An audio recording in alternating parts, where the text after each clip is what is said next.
للمكان الطبيعي، لكن العرضية رأسية. الله! هل تعاقد الهلال مع الهداف أم تعاقدوا مع الأهداف؟ مع الأهداف نفسها مجانين.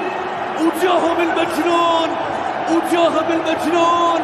هذا المجنون من ركلة جزاء تضيع، لكن في الهواء ما تضيع، في الهواء ما تضيع، ما تضيع فرصة وراها متروفيتش.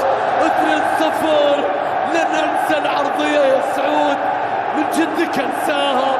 العرضية تقول له سجل لي. 2-0. الهلال مرة أخرى بموج يرتفع.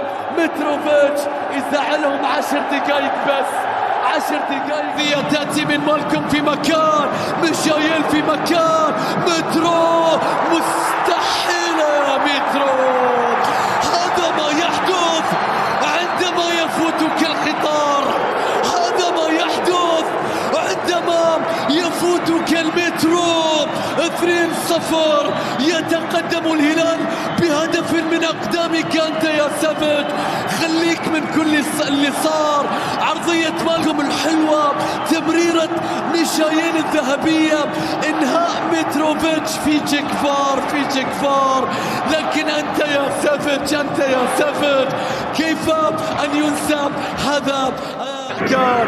والهلال يحتل المكان. رأسية. الله!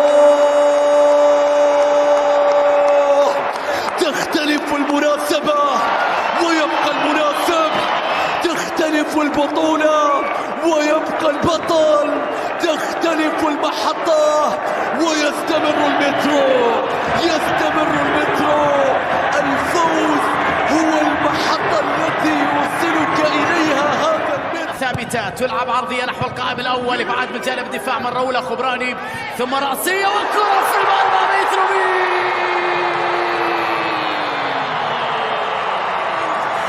متروفيتش هدف هلالي. أول غلطة فادحة من الدفاع، تخطئ أمام الهداف، أمام هذا المدمر لا يمكن أن يرحم أمام المرمى. ألكسندر متروفيتش يسجل هدف الهلال الأول في هذه المباراة، وبعد أن تعرض الخليج أو تسبب الخليج على نفسه بغلطة دفاعية قاتلة، خرج من مرماه مروان حيدري وترك الشباك أمام متروفيتش اللي سجل الهدف الأول في هذه المباراة. والسابق يحاول سافيتش يتقدم، يلعب الكرة إلى سعود، عرضية متروفيتش. الله!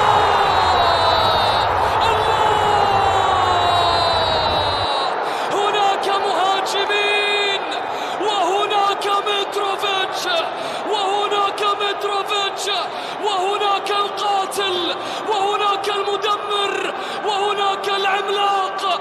يا لو من جول أجمل أهداف دوري أبطال آسيا. متروفيتش يسجل في الرابع والهاتريك للدبابة الصربية. نعم، هناك مهمين وهناك متروفيتش. يا لا من هناك، يا للسرعات، يا للتحولات، يا للسقوط يا مالكم. ركلة جزاء. الله على أسرع مرتدة تشاهدها في هذه الأوقات. يا لميشايل ومترو ومالكم. هذا ما دقائق بسيطة يشارك فيها، يسجل أولا ويفعلها ثانيا. الله!